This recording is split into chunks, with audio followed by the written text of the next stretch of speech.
अस्सलाम वालेकुम। पाकिस्तान की तारीख में एक दफ़ा फ़ौजी अदालतों का तजर्बा माजी करीब में किया गया था। जब ज़रब अज़ब ऑपरेशन लॉन्च किया गया तो फिर सनसेट क्लॉज के साथ कुछ प्रोविजंस डाली गई थी, लेकिन उसके लिए एक डेफिनेशन वज़ा की गई कि फ़ौजी अदालतों में कौन सा मुकदमा जाएगा। जेट ब्लैक टेररिस्ट, स्याह किस्म के, शदीद किस्म के, वो जो दहशत गर्द हैं इंतहा दर्जे के, उनके मुकदमात। और वो क्यों डाली गई थी? क्योंकि आम सिविल अदालतों के अंदर जब वो मुकदमात चलते थे तो वो या जज को धमकियाँ आती थी या जज के कान में पैगाम दिया जाता था कि तेरे बच्चे फ़लाँ स्कूल में गए, हमें पता है, वापसी पे फ़ैसला करके निकलेगा तो ख्याल रखना। तो इस सूरत हाल के अंदर ये प्रोविजंस डाली गई थी। ज़रब अज़ब बहुत कामयाबी से चला, लेकिन उसके बाद रद्दुल फसाद भी किसी हद तक ठीक था, लेकिन एक स्टेज के ऊपर जब ये टीटीपी के मफरूर लोगों को पाकिस्तान में दोबारा वापसी की इजाज़त दी गई, कुछ जेलों में बंद जो लोग थे उनको छोड़ा गया, तो पाकिस्तान में वो जो अमन सैकड़ों हज़ारों जानें कुर्बान करके हासिल किया गया था, इस कौम के बेटों ने बड़ी तादाद में कुर्बानियाँ दी थी। 70-80 हज़ार तो हम कहते हैं ना सिविलियन वो दहशत गर्दी के वाक़यात की नज़र हुए थे, लेकिन ये सोचिए कि पुलिस और फ़ौज के ही कौम के बेटे हैं, मेरे और आपके बेटे हैं, जिन्होंने कुर्बानियाँ देकर वो इस कौम को मजबूत किया था। स्वात की जो सूरत हाल है, गले काटे जाते थे, वहाँ एक खूनी चौक था जहाँ लोगों को लटका दिया जाता था और कोई उसकी लाश उतारने की हिम्मत नहीं करता था। तो उसके बाद मैं तो दिली ख्वाहिश ये रखता हूँ कि कभी ऐसा पाकिस्तान में माहौल बने कि जिसमें एक अकाउंटेबिलिटी प्रोसेस हो, इसमें सिविल और मिलिट्री दोनों की जिम्मेदारी बराबर की है कि उन लोगों को जेलों से कैसे छोड़ा गया या अफ़गानिस्तान से वापस कैसे आने दिया गया। आपको अगर वापस लाना था तो उसको पूरे लॉ प्रोसेस से गुजारते और फिर दे सकते थे।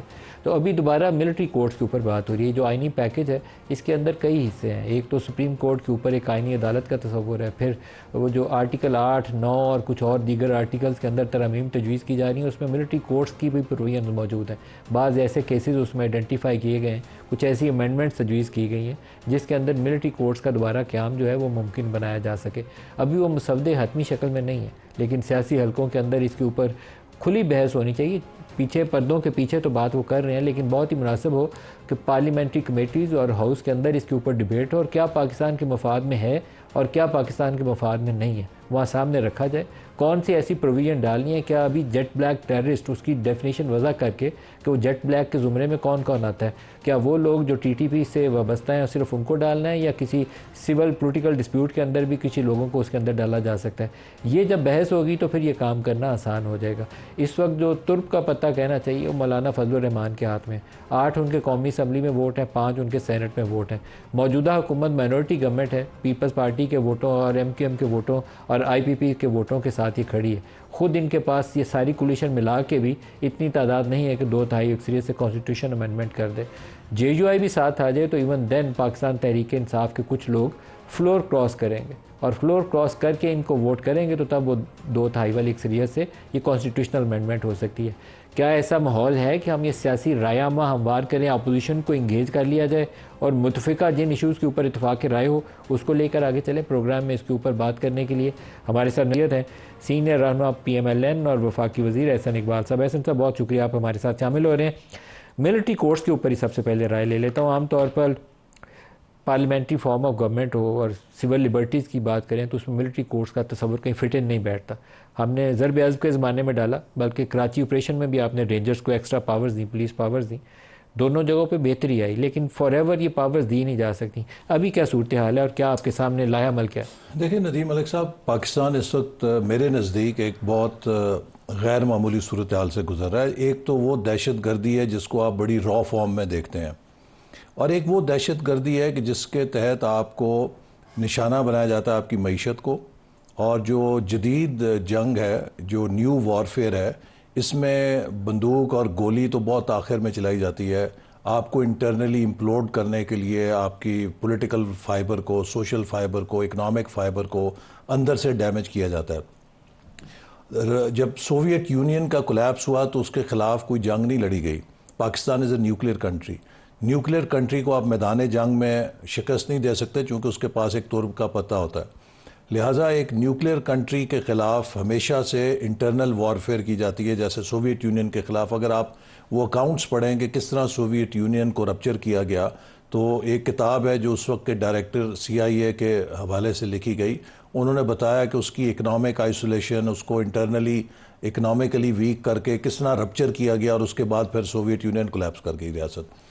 पाकिस्तान भी अब बदकिस्मती से हम देख रहे हैं कि कुछ ऐसे अनासर हैं, बैनुल अक़वामी लॉबीज़ हैं, और हाल ही में कुछ ऐसे मज़ामीन भी छपे हैं जिसमें बड़ा वाज़ेह है कि पाकिस्तान की न्यूक्लियर कैपेबिलिटी स्टेटस कई कुव्वतों को खटकता है।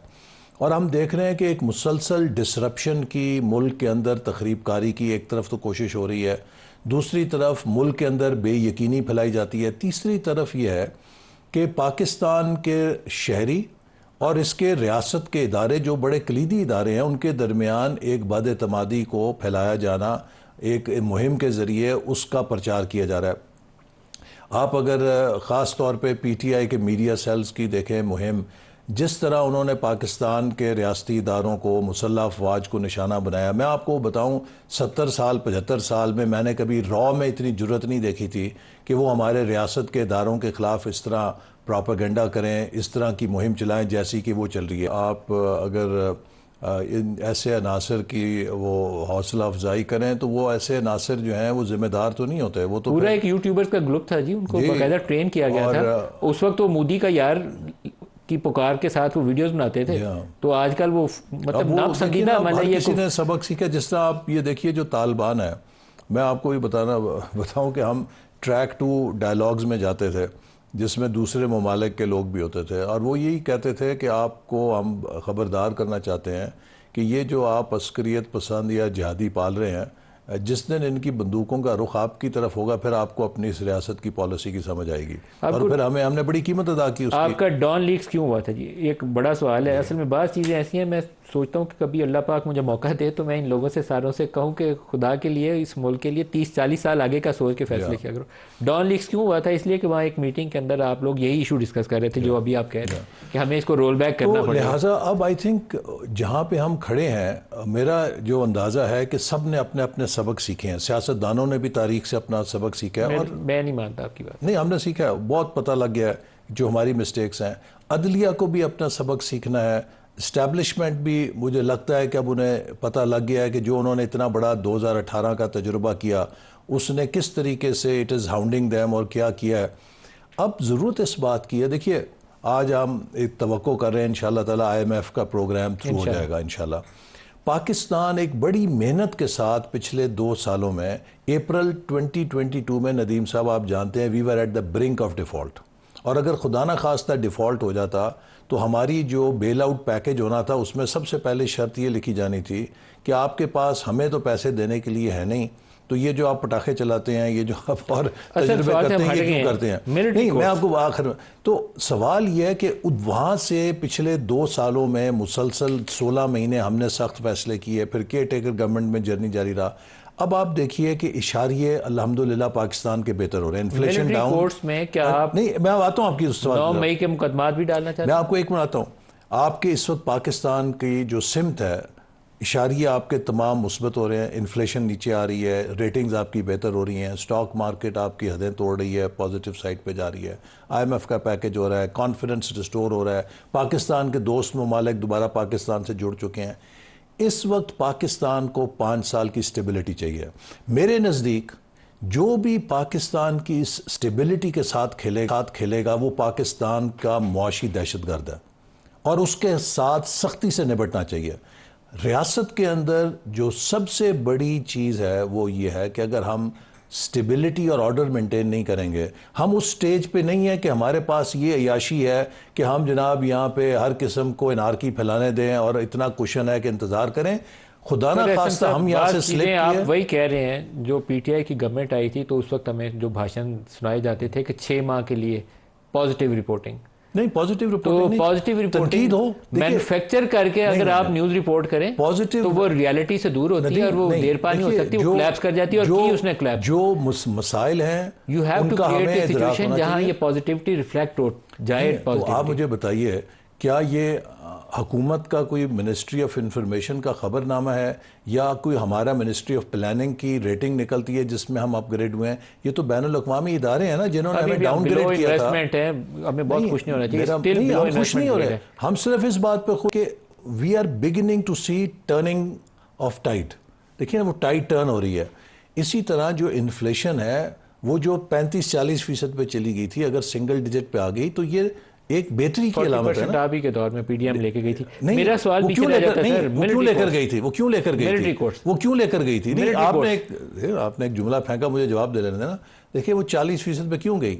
इसलिए कि वो मुआहदा जो इमरान खान साहब IMF के साथ करके गए थे, जिसमें ये दर्ज था कि वो सारी सब्सिडीज़ विड्रॉ करेंगे, जिसमें दर्ज था कि पेट्रोल और डीजल की कीमत वो बैनुल-अक़वामी कीमतों के साथ अलाइन करेंगे, उसके बरखिलाफ वो झूठी पॉपुलैरिटी के लिए कम कर गए। और वो इतना बड़ा होल था कि किसी हुकूमत के लिए आसान फैसला नहीं था कि यकमुश्त 150 रुपया डीजल पेट्रोल बढ़ा दे, हमें वो करना पड़ा। वो मुआहदा टूटा हुआ था जब आपको पीडीएम की हुकूमत मिली, मिफ्ता ने वो एग्रीमेंट रिवाइव किया, फिर आप ही की हुकूमत ने वो दोबारा एग्रीमेंट तोड़ा और फिर उसको रिवाइव करने के लिए नाक से लकीरें निकालनी पड़ी। हमें पूरा सच बताना चाहिए। We are all responsible for this failure, for this situation of Pakistan. Nadeem, उसको हमने रिट्रीव किया ना सिचुएशन को, also created that situation first. No, we retrieve that situation और IMF को एंगेज किया और पाकिस्तान को स्टेबलाइज किया। लेकिन इन द प्रोसेस हमें वो सब्सिडीज और वो पेट्रोल की कीमत में जो कमी करके होल किया गया, निकल गया। मिलिट्री कोर्ट्स का जवाब नहीं दिया। जी बताइए। मिलिट्री कोर्ट्स में क्या 9 मई के मुकदमात ले जाएंगे? मेरा ख्याल है मिलिट्री कोर्ट में वो शख्स के जो फौज की तनसीबात पे हमला करे, जो फौज के इदारों पे हमला करे, उसके लिए ऑलरेडी मिलिट्री एक्ट ये कहता है कि उनके खिलाफ फौज के कानून के तहत कार्रवाई हो सकती है, उसमें तो कोई शुबा नहीं। लेकिन मिलिट्री कोर्ट्स में कोई सिविल जो जुर्म है या सियासी जुर्म है जो आउटसाइड जुरिस्डिक्शन ऑफ कैंटोनमेंट्स है, वो तो ले जाने का सवाल ही नहीं पैदा होता। लेकिन आपने जो उसकी आर्टिकल 8 के अंदर अमेंडमेंट डाली हुई है वो बड़ी ब्रॉड बेस्ड है। आप उसके अंदर मिलिट्री पर्सनल के ऊपर भी कोई इशू आए तो उसका भी मुकदमा उसमें डालते हैं। उनके जो प्रेमिसेस उनके कंट्रोल में है विदाउट आइडेंटिफाइंग कि वो कैंटोनमेंट के अंदर है या बाहर है, प्रेमिसेस अंडर देयर कंट्रोल, आप उसको भी अंदर डालते हैं, उसमें घर भी हो सकता है उनका। नहीं देखिए, फौज के तनसीबात फौजी तनसीबात पर हमला एक चीज़ है, किसी के घर के बाहर कोई इंसिडेंट हो जाता है। अगर फौज की तनसीबात जो फौज के दफ्तर हैं या उनके अफसरों की रहाइश गाहें हैं उन पे हमला, तो आप यही कंस्ट्रू करेंगे ना कि फौज के इदारे पे हमला। मिसाल के तौर पे सर एक हमला है टीटीपी के दहशतगर्द, सुन लीजिए और एक सुन लीजिए, सुप्रीम कोर्ट या हाई कोर्ट के दफ्तर पे हमला करना या सुप्रीम कोर्ट या हाई कोर्ट के जज की रहाइश गाह पे हमला करना, दोनों एक ही ज़मरे में आएंगे ना, उसमें कोई फर्क तो उतना नहीं ही बड़ा जुर्म है जितना जिना हाउस लाहौर के ऊपर हमला करना जुर्म है, सुप्रीम कोर्ट के ऊपर हमला करना। दोनों का जन्म का अपनी अपनी उसी तरह की नौयत है कि नहीं होना चाहिए। पार्टी रिस्पॉन्सिबल थी सुप्रीम कोर्ट स्टॉर्मिंग। उस वक्त जो स्टॉर्मिंग हुई, सुप्रीम कोर्ट ने खुद उसका जायजा लिया, फैसला किया, लोगों को नाहल किया, लोगों के खिलाफ कार्रवाई हुई। वो तो आई वॉच था। नहीं आई वॉच। अभी जो आपके प्राइम मिनिस्टर हैं, प्राइमरीली पूरी दुनिया जानती है पंजाब हाउस से कैसे बंदे आए थे। नहीं देखिए, उस वक्त सुप्रीम कोर्ट ने अज खुद नोटिस लिया उस वाक़े का, और आपको पता है कि वो supreme court was not in very friendly court में कौन जाएगा? लिहाजा अगर सुप्रीम कोर्ट पे हमला हुआ, सुप्रीम कोर्ट ने नोटिस लिया, उसके खिलाफ सजाएं दी गई। आप मुझे बताइए कि फौज के ऊपर, कोर कमांडर हाउस के ऊपर, छावनियों के ऊपर, GH के ऊपर हमला हो, और अगर आपका मौजूदा कानून उस पर बरतानिया में बाजारों और दुकानों को जलाया जाए 24 घंटे में सजा हो जाती है, यहाँ पे हर बंदा जमानत लेके बाहर हो जाता है। आप मुझे बताइए ना कि अगर हमारा कानून दहशत गर्दी के सजाएं दे वक्त के ऊपर, इसको एक स्टेट की प्रायोरिटी समझे, तो शायद आपको एक्सट्रीम मेजर्स की जरूरत ना पड़े। आपके पास एंटी टेररिज्म एक्ट है, एंटी टेररिज्म एक्ट के नीचे आपने अदालतें बनाई हुई हैं, आप उस निज़ाम को मजबूत कर सकते हैं। सिविलियन निज़ाम के नीचे आप उसकी मजबूती क्यों कर रहे हैं? आप अपनी जिम्मेदारी किसी और के, वो हमारे कंट्रोल में नहीं है ना, वो सिविलियन निज़ाम जो अदालत का हमारे कंट्रोल में तो नहीं है। देखिए इस वक्त सूरत हाल क्या है, आपके कंट्रोल मैं आपको नदीम मलिक साहब जी, देखिए नदीम मलिक साहब, मैं आपसे अर्ज करूँ ना, हमें इस वक्त जिस सूरत हाल का सामना है, मैंने इमरान खान साहब का मुकदमा भुगता, हमारी सारी क़यादत ने भुगता। आप यकीन कीजिए कि हमारी एक पेशी जो है महीने से लेकर 2 महीने से लेकर 3 महीने तक तारीखें पढ़ती थी। ठीक है, गलत काम हो रहा है। नहीं सुन लीजिए ना, अब सुन लीजिए, ठीक है ना। सवाल ये है कि आज इमरान खान साहब को अगर जमानत मिलती है, जो मुकदमे हैं उनमें भी, और जो होंगे ईमान बिल गैब, जो जमानत बिल गैब उनमें भी, अगर ये इंसाफ का पैमाना ठीक है, तो जो हमारे साथ हुआ था वो क्या था, और अगर जो कुछ हमारे साथ हुआ था वो ठीक था अदालत की तरफ से, तो आज इमरान खान साहब के साथ इम्तियाजी सलूक क्यों हो रहा है? देखिए ये दो पैमाने नहीं चल सकते। इफ्तिखार चौधरी की जो सुप्रीम कोर्ट थी, जो इमरान खान और PTI को इंसाफ मिल रहा है, ये इंसाफ है, तो अदलिया का फर्ज है कि हमसे माफी मांगे कि हमसे क्यों ज्यादती की। इफ्तिखार चौधरी की जो सुप्रीम कोर्ट थी, जो कुछ भुगत रहे थे वो ठीक था, तो फिर आज ये इम्तियाजी सलूक किस बुनियाद पे हो रहा है? सर, इफ्तिखार चौधरी की सुप्रीम कोर्ट नून लीग से मिलकर पीपल्स पार्टी को तोड़ रही थी। साकिब निसार पीटीआई और इस्टेब्लिशमेंट से मिलकर इफ्तिखार चौधरी पीपल्स पार्टी को तोड़ रहा था, और साकिब निसार और बंदयाल साहब बाज़ औक़ात इस्टेब्लिशमेंट से मिलकर साकिब निसार साहब के ऊपर ये इल्ज़ाम है, और बाज़ औक़ात सियासी नौयत पे जो आपका इल्ज़ाम है कि बंदयाल साहब की लीनिंग थी, वो नून लीग को रगड़ा लगा रहे थे। आप देखिए ये तो अदालत ना हुई ना। तो देखिए, ये तो अदालत नहीं आप हुई। मुझे बताइए, इसीलिए लेकिन अगर कोई जज खड़ा होता है तो आप कहते हैं कि ये खड़ा क्यों हो गया, इसने हुकूमत को क्यों लटका दिया? इसीलिए जो पॉइंट ऑफ व्यू है कि कॉन्स्टिट्यूशनल कोर्ट होनी चाहिए, वो उसकी यही बुनियाद आती है कि भुट्टो जैसे फैसले और नवाज शरीफ साहब जैसी नाअहली के फैसले ना हो सके। भुट्टो का फैसला और नवाज शरीफ की नाअहली का फैसला करवाने के पीछे ताकत कौन थी? किसने इन्फ्लुएंस किया था उस जजमेंट? अदालत ने किया। अदालत को इन्फ्लुएंस किसने किया था? नहीं, भुट्टो के मुझे नहीं केस में पता। किसने किया था? जो आप मुझे बताइए, क्या जनरल ज़िया उस वक्त कोई आर्म ट्विस्टिंग नहीं कर रहे थे? क्या ये फैक्ट्स नोन नहीं है हमें? भाई उस वक्त ऐसे जज भी थे जिन्होंने ओथ नहीं लिया। क्या उस वक्त वो जज नहीं थे जिन्होंने बताया कि जज भी इंसान होते हैं, उन्होंने नौकरी भी करनी होती है? नहीं, तो ऐसे भी जज थे, ऐसे भी जज थे जो नौकरी छोड़ के चले गए थे, लेकिन वो उन्होंने जज थे हल्फ ना नहीं जिन्होंने लिया था, सजाएं दी। उनको को खा गया। वो जज थे ना जिन्होंने सजाएं दी। मुझे आप ये बताएं कि जिन्होंने हल्फ नहीं लिया था या जिन्होंने इख्तलाफ किया था, जस्टिस दुराब पटेल थे खालबन जिन्होंने इख्तलाफ किया, क्या उनको को खा गया था? जस्टिस वजीउल हसन के वालिद भी थे। असल में मसला यह है कि नवाज शरीफ तो की भी जो बात पनामा के अंदर अकामा वाला फैसला निकला था, वो फिक्स्ड जजमेंट थी, वो आज़ाद फैसला नहीं था, उसके अंदर उसकी इस्टेब्लिशमेंट का रोल था। इसी तरीके से जो जहांगीर तरीन का और इमरान खान का केस जब चला था, वो फॉरेन प्रॉपर्टी अगर वाला, साकिब उसके निसार अंदर भी साहब- फिक्स्ड मैच था। नहीं, मुझे आप बताएं। अब उसके अंदर एक फ्रीक को तो आप कहते हैं ये जज ने ये कर दिया, लेकिन दूसरे फ्रीक को आप कह नहीं, जिसने किया बुरा किया, लेकिन जिम्मेदारी किसकी? फैसले किसने किए? दोनों की, सब किया। भाई चीफ जस्टिस, जो चीफ जस्टिस थे, जो जज बैठे कर रहे थे, आप पे प्रेशर है, आप छोड़ दें। शौकत सिद्दीकी से क्या हुआ?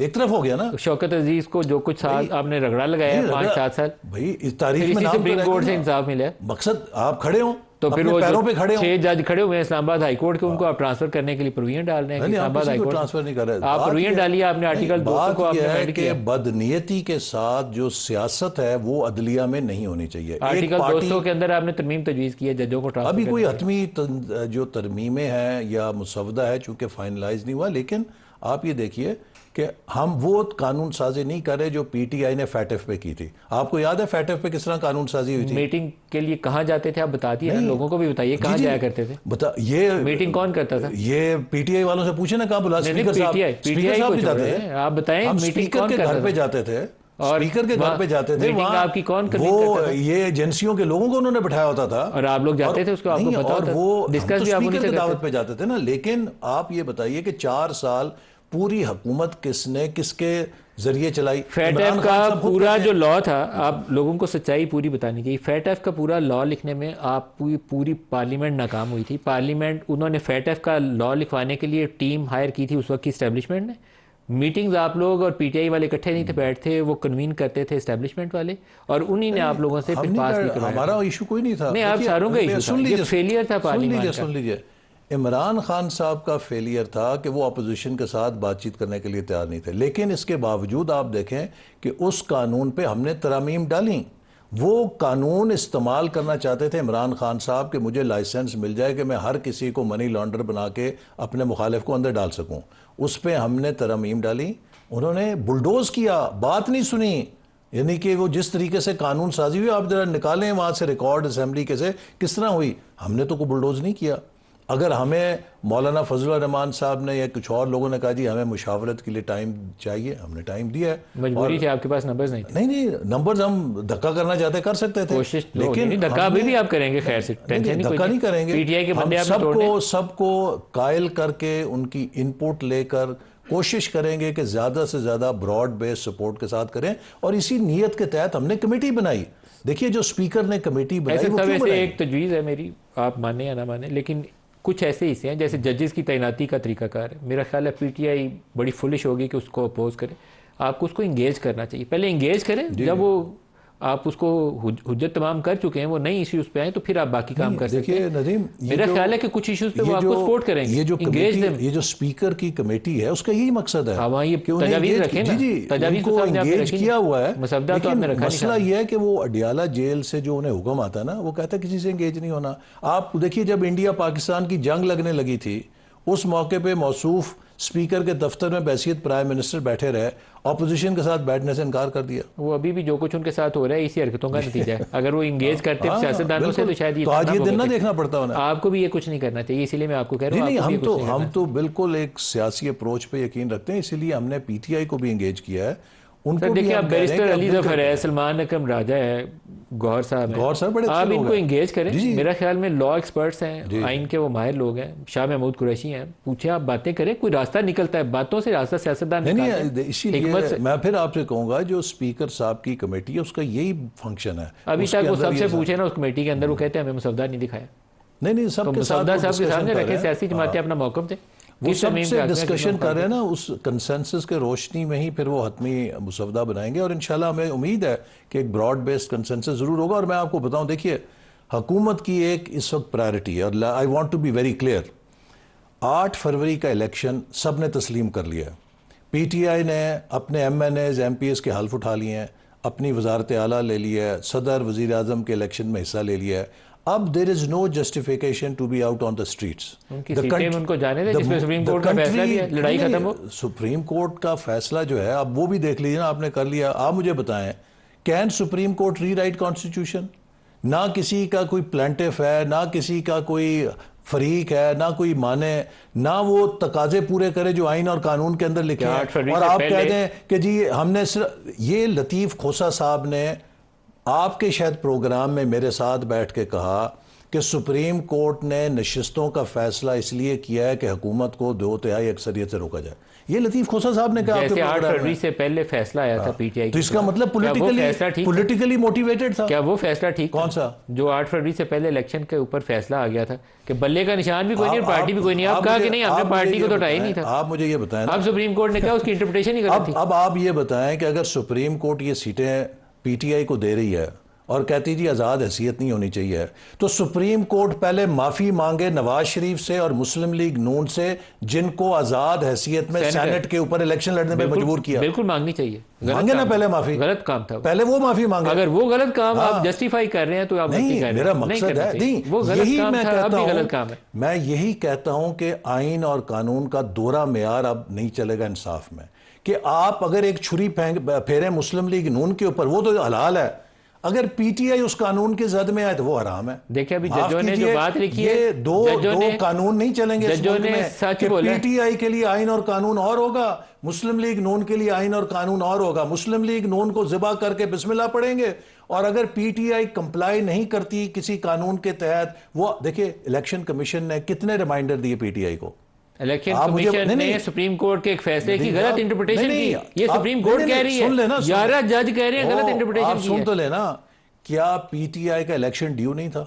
क्या इलेक्शन कमीशन ने बार बार उनको रिमाइंडर नहीं दिया कि अगर आप ये इंट्रा पार्टी इलेक्शन नहीं कराएंगे आपकी रजिस्ट्रेशन खत्म हो सकती है, आपका इलेक्शन कैसे इंतखाबी निशान खत्म हो सकता है? मुकाबले में इलेक्शन जीता, कौन कौन था? हमने पूरा बकायदा इलेक्शन, किसको वोट डाले?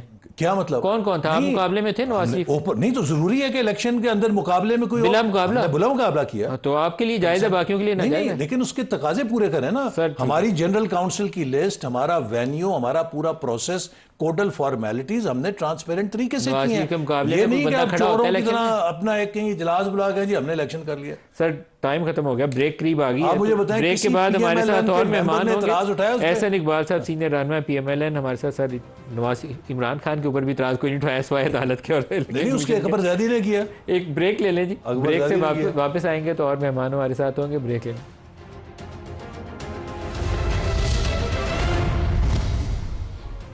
प्रोग्राम में दोबारा खुश आमदीद कहते हैं। सेनेटर हुमायूं अहमद साहब पाकिस्तान तहरीक इंसाफ से और मारूफ माहिर कानून हसन रज़ा पाशा साहब दोनों हमारे साथ हैं, दोनों को खुश आमदीद कहते हैं। हुमायूं साहब, बहुत से जो सियासतदान हैं वो हमें चार्टर ऑफ डेमोक्रेसी की मिसाल देते हैं कि उसके अंदर एक आइनी अदालत का तस्वर मौजूद था, और अभी जो सियासी मुकदमात रोज़ाना आप टीवी चैनल पर ब्रेकिंग न्यूज़ चलाते हैं, ये अगर अलहदा हो जाएँ तो पाकिस्तान का भला होगा। आपकी जमात मुतफिक है इससे?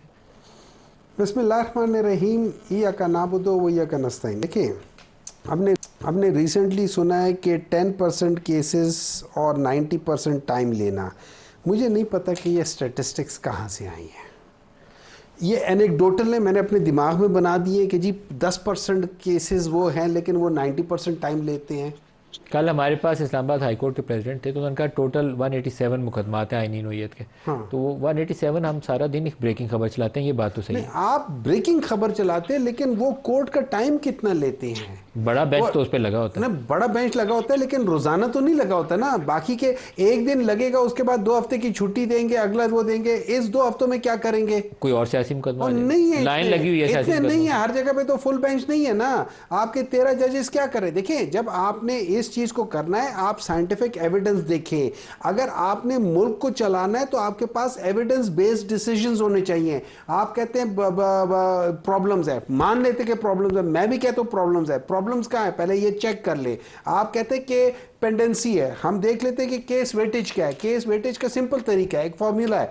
जो क्रिमिनल केस है उसको 1 पॉइंट देते हैं, जो सिविल केस है उसको 0.66 पॉइंट्स देते हैं, और जो जिसको हम दीवानी मुकदमा कहते हैं या कमर्शियल सिविल मुकदमा होता है उसको 1.7 या 1.65 वो दे देते हैं। अब 3 कोर्ट है, तीनों कोर्ट में 100 केसेस लगे हैं। इनकी डिस्ट्रीब्यूशन के बेसिस में एक के ऊपर केस लोड आ जाएगा 140, दूसरे के ऊपर केस लोड आ जाएगा 65, जिसमें क्रिमिनल केस ज्यादा है या जिसमें खाली सिविल केस ज्यादा है, वो टोटल डिफरेंट हो जाएगा। तो सबसे पहले आप देखें कि आपका केस लोड कितना है, किस जगह पर है। फिर दूसरी चीज है, आप देखें कि जो हम लोग बार बार मैं और आप 2 वकील हैं, 6 दफा मैं नहीं आता, 8-10 दफा आप नहीं आते, 14 दफा तो ये डिले हो गए। आपको करना चाहिए कि लोअर कोर्ट्स में हर उसमें जैसे नहीं होता क्रिकेट में कि भाई आपके पास 2 चांसेस हैं रिव्यू करने के, आपके पास 2 चांस है केस को एडजॉर्न करने के या डिले करने के, उसके अलावा होना ही नहीं चाहिए। आप उस जगह पे लेकर आए, आप अपने देखिए कि प्रॉब्लम कहां है। अगर मेरी मिसाल ये, अगर हमारा मसला वो है और मैं 10 की बजाय 100 जजेस लगा लेता हूं, मजाक के अलावा हल नहीं होगा मसला। हसन So रजा साहब से you need to have the evidence behind the decision. Hasan Raza Pasha साहब, ये आईनी अदालत बननी चाहिए या नहीं बननी चाहिए? वकला क्या कहते हैं? बिस्मिल्लाहिर्रहमानिर्रहीम। नदीम मलिक साहब, आईनी अदालत का कंसेप्ट 2006 में आया और ये सारी बातें मुख्तलिफ टीवी चैनल्स पे, आपके चैनल पे भी डिस्कस हो चुकी हैं। नई बात मैं नहीं कर रहा, लेकिन वक्त के साथ साथ ये इसमें रेडिकल चेंजेस भी आई। अब आप देख लें कि इसमें चार्टर ऑफ डेमोक्रेसी पे तमाम तमाम पॉलिटिकल पार्टीज ने सिग्नेचर भी किए, जिसमें जनाब इमरान अहमद खान साहब भी थे और मौलाना फजल रहमान साहब भी थे। बल्कि पाकिस्तान पीपल्स पार्टी का जो इस वक्त का मैनिफेस्टो था इस 2024 के इलेक्शंस में, उसमें भी उन्होंने ये चीज़ रखी कि आईनी कोर्स बनाएंगे। उस वक्त तक तो सबको था कि ठीक है, होनी चाहिए। अब सवाल ये पैदा होता है कि एक बड़ी अपोजिशन जमात पाकिस्तान तहरीक इंसाफ, इसमें कोई शक नहीं है कि बड़ी जमात है, वो अब एतराज़ कर रही है। लेकिन एतराज़ सिर्फ इस बुनियाद पे इंटरनल हवाले से देखा जाए जो हम तक इतलात पहुंची हैं, और किसी जगह पे बबांगे दौहल ये इन्होंने इजहार भी किया इस चीज़ का कि ये टाइमिंग ठीक नहीं है।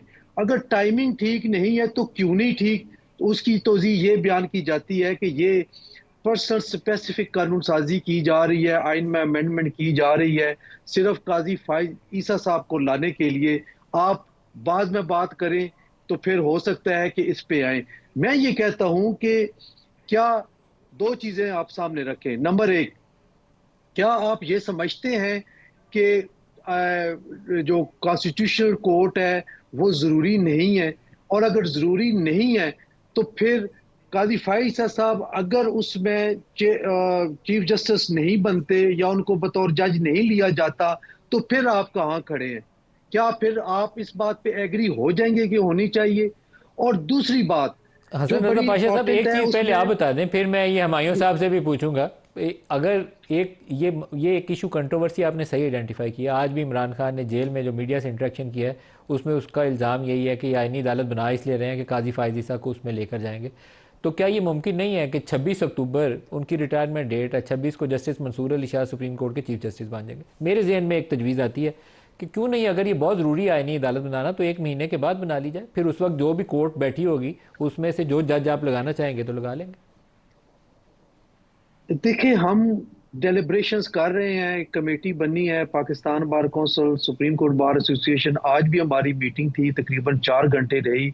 हम अपना एक मसवदा तैयार कर रहे हैं अपनी समझ बूझ के मुताबिक, और हम चाहते हैं कि कोई ऐसी अमेंडमेंट हो जिसमें तमाम पार्टीज का कंसेंसस हो। मैं अभी भी हुमायूं मोहम्मद साहब माशाल्लाह बड़े मंजे हुए सियासतदान हैं, और वक्त के साथ साथ मैं देख रहा हूं कि इनकी बड़ी लॉ पे भी और आइन पे भी बड़ी ग्रिप हो गई है।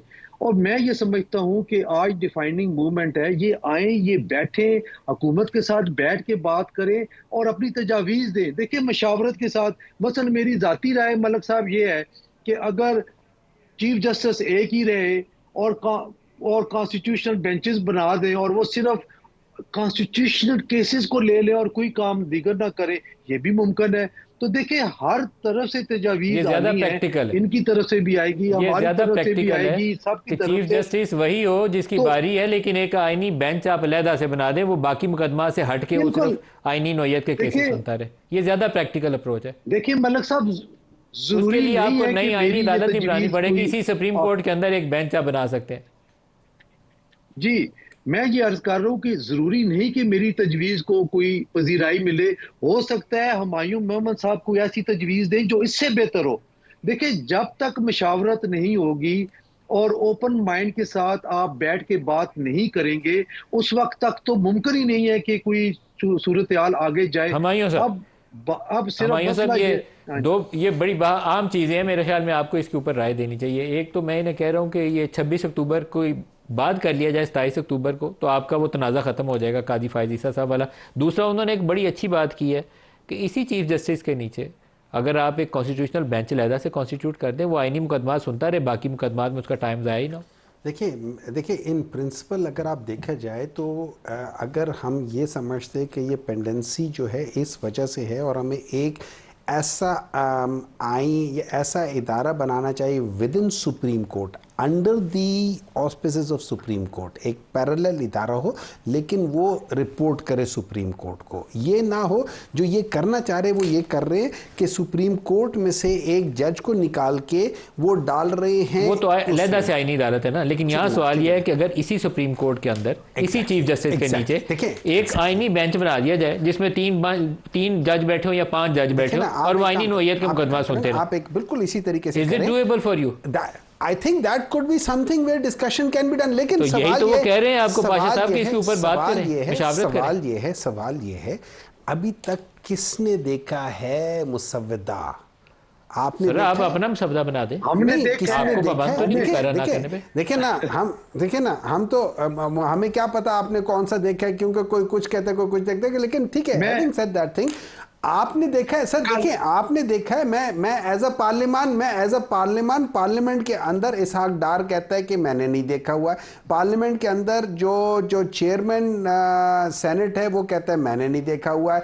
आप उसके अलावा बाकी लोगों ने उन्होंने जो देखा हुआ है उसके अंदर आप ऐसी चीजें लेकर आ रहे हैं कि वो तो आप अपनी तजवीज़ कर दें, आप इसके ऊपर अपनी तजवीज़ दे दें कि ये मुसव्वदा हमारा, ये तजवीज़ है हमारी आईनी अदालत के हवाले से कि एक बेंच बना दें। मैं समझता हूँ इसके ऊपर सोचा जा सकता है, इस पे बात हो सकती है, लेकिन बात करेंगे तो होगी ना, बात करने के लिए तो मशवरा दे रहे हैं आपको। देखिए, बात करने के लिए आपको सबसे पहले फर्ज करें आप जो हैं आप एंकर पर्सन हैं, आप मुझसे सवालात पूछना चाहते हैं, आप इस माहौल को कंजेनियल बनाएंगे आप, मैं नहीं बनाऊंगा। जब आप ही नहीं बना रहे, आप ही मुझे बार बार मुझे बात नहीं करने दे रहे, मुझे टोक रहे, मुझे बुला बारा कह रहे, मैं आपके साथ क्यों बात करूंगा?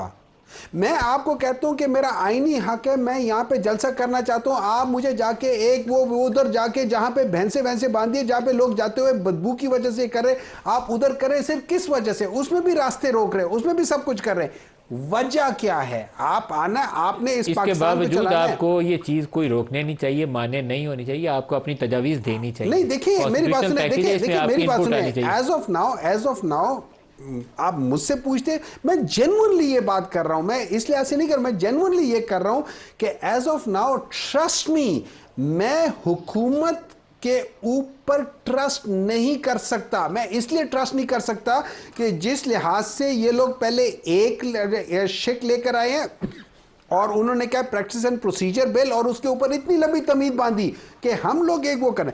फिर आप दोबारा 6 महीने बाद, 4 महीने बाद, 6 महीने बाद दोबारा उसी बंदे को एम्पावर कर रहे हैं, हर लिहाज से वो कर रहे हैं। देखिए ये सारी जो होती है ना, ये यहां का मसला आपको बताती है कि नीयतें ठीक नहीं है और अमल भी गलत हो रहा है और नीयत भी ठीक नहीं हो रही है। दोबारा आपकी तरफ आ रहा हूँ। ये अपनी सियासी लड़ाई लड़ते रहेंगे, लेकिन इसको मेरे ख्याल में वकला को भी इस पर रोल अदा करना चाहिए।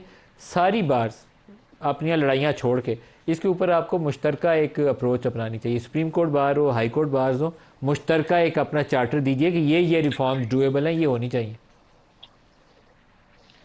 मलिक साहब, बहुत अच्छा क्वेश्चन आपने किया है। हमारी पिछले हफ्ते सुप्रीम कोर्ट बार एसोसिएशन ने एक all Pakistan lawyers representative conference बुलाई थी।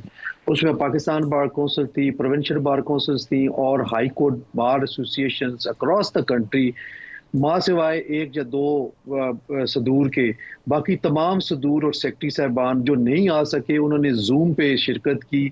और आप बिलीव करें मलिक साहब, 4.5 घंटे आजम नज़ीर तारड़ साहब हॉट सीट पे थे और इतने सख्त और तुंदो तेज सवालात हुए। मैंने खुद कई शिक जो है उन पे एतराज़ भी किया।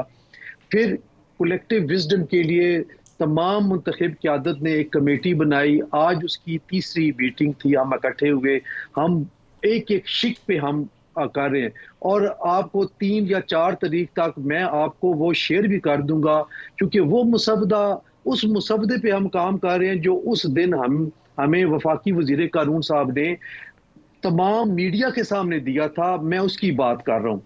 अगर कोई और है तो वो मेरे सामने, मैं उसकी बात नहीं कर सकता। मैं उस मुसवदे की बात कर रहा हूँ जो तमाम मीडिया के सामने हमें vice chairman Pakistan bar council और प्रेसिडेंट सुप्रीम कोर्ट बार को दिया गया। हम उस पर डेलिब्रेशंस कर रहे हैं और 3 तारीख या 4 तारीख तक आपको उसकी कॉपी मिल जाएगी। आप देखेंगे कि वकला तंजीमें क्या अमेंडमेंट, इस प्रपोज्ड अमेंडमेंट में हमने क्या क्या अमेंडमेंट प्रपोज की है और इंशाल्लाह ताला आपको बेहतरी की चीज़ नज़र आएगी। अभी मैं कुछ पॉइंट्स हैं उनको मैं सामने नहीं लाता क्योंकि लीक हो जाएगा और फिर वो मेरे ऊपर बात आएगी कि आपने बिफोर टाइम कर दिया, लेकिन बहुत सारी पॉजिटिव चीज़ें लेके आए हैं। हो सकता है हमारी तमाम बातें ना भी मानी जाए, लेकिन हम अपना एक फर्ज समझते हुए, ड्यूटी समझते हुए हम इस पे लगे हुए हैं, विदाउट एनी मतलब किसी और लालच या हिर्स के बगैर बात कर रहे हैं। देख लें, सामने आएगा। मैं इसी तरह चाहता हूं कि जो अपोजिशन की पार्टी हैं, मौलाना साहब की तरफ से तो शुनीद है कि वो कुछ कामरान मुर्तज़ा साहब तैयार कर रहे हैं पीपल्स पार्टी के साथ मिलके, या वो आपस में अपने जो नोट्स हैं वो शेयर करेंगे। लेकिन PTI is the main stakeholder, बड़ी जमात है, इनको भी अपनी इनपुट देनी चाहिए। इनके पास भी बड़े अच्छे दिमाग मौजूद हैं, इसीलिए मैं कह रहा हूं कि हम अपनी ड्यूटी दे रहे हैं, ये भी करें। क्यों अवॉइड करते हैं?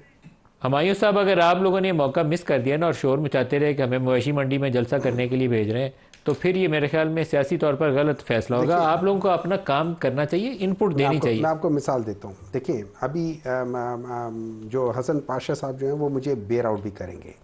अभी रिसेंटली एक हुआ है, एक रिजर्व सीट पीपल्स पार्टी को दी गई है रहीम यार खान के उस पर जीतने के लिए। जस्टिस शाहिद वहीद साहब लाहौर हाई कोर्ट के, उनके जजमेंट है, और ये जो डिस्ट्रीब्यूशन ऑफ रिजर्व सीट्स होती हैं ये आपके जनरल इलेक्शंस के बेसिस पर होती है। उसके बाद की सीट्स कहीं खाली हो जाए, कुछ हो जाए, उसकी बेसिस पर नहीं होती। उनको दे दी गई थी।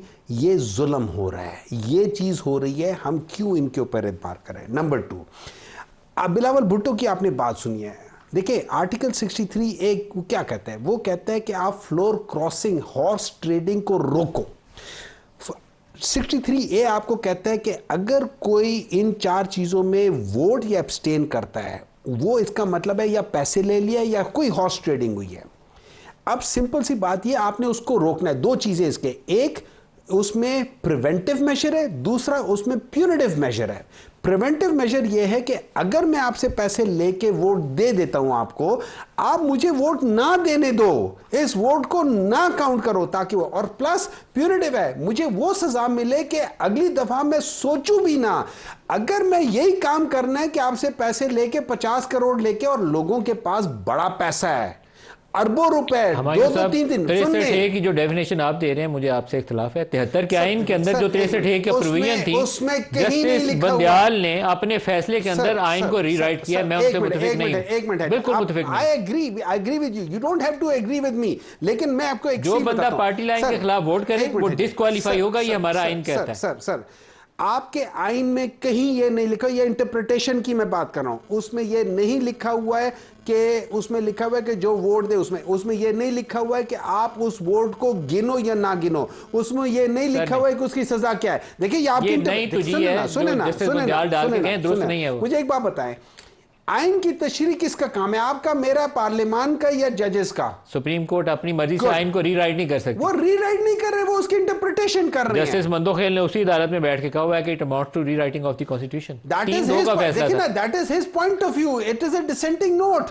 इसलिए कि उस वक्त जो 3 जज वो थे जो कहा जाता था कि वो पीटीआई की बैक कर रहे हैं। नहीं, आप मुझे एक बात बताएं, ये किस तरीके से, ये किस तरीके की वो चीजें हैं? पाशा साहब, मुझे लगता नहीं है कि कोई पॉलिटिकल कंसेंसस इवॉल्व होने वाला है, टकराई मारने वाली बात है, आप बताइए। देख मलिक साहब, sorry to with doctor Mohammad, senator साहब बड़े मुअज़्ज़ज़ हैं, मैं इंतहाई अदब के साथ बात करूंगा कि यही इनकी ज्यादती और कसूर है कि ये अपने जजेस कहते हैं और हुकूमत के जजेस कहते हैं, ये गलत बात कर रहे हैं। उन 2 जजेस ने जो भी अपना ओपिनियन दिया, इख्तिलाफी नोट, ये उनका राइट था, वो दे सकते थे और उन्होंने दिया। अब दूसरी तरफ जो है, दे आर ऑल रिस्पेक्टेबल जजेस, दूसरी तरफ जो है करना और बात है, डायरेक्शन देना की बात ना, दूसरी तरफ नहीं कहते हैं हुकूमत के सपोर्टर जजेस। ये देखिए, ये गलत बात है, ये इस तरह नहीं कहना चाहिए। हम अगर कोई ये कहे, सॉरी, आप बिल्कुल सही कहते हैं, वो इसलिए कहता है कि मलिक साहब ने मेरे कहा था कि जो आपके वाले हुए तो मैंने उसके बेसिस पे रेसिप्रोकल किया था। Sorry, I am sorry, carry on. Senator साहब मेरी अर्ज सुने, और अगर कोई हुकूमती ये लोग कहें कि ये 8 जजेस पीटीआई के हमायती हैं तो ये भी गलत बात है।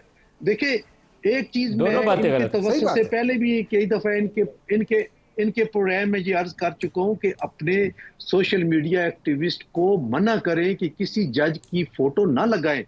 उनका गाउन पहने हुए फोटो लगा देते हैं और कहते हैं जी कि today's man of the match फलां। वो आप उन जजेस के साथ ज्यादती कर रहे हैं, उनको पोलिटिसाइज कर रहे हैं, उनको अपना काम करने दें। वो कल जो आपके खिलाफ थे, आप पाशा साहब, मेरे पास टाइम खत्म हो गया, लेकिन आप अपना काम ये तजावीज़ वाला जो वकला बरादरी है ये करे और रिपीटेडली दरख्वास्त करते रहेंगे कि ये भी एज ए पार्टी अपने तजावीज़ के ऊपर काम करें, पॉलिटिशियन से, वकला से इंगेज करें और राय आमा इसी तरीके से हमवार होगी। सेनेटर हमायूं महमद साहब, हसन रज़ा पाशा साहब, दोनों का बहुत शुक्रिया। आज के लिए इतना ही, इजाज़त दीजिए, अल्लाह हाफ़िज़।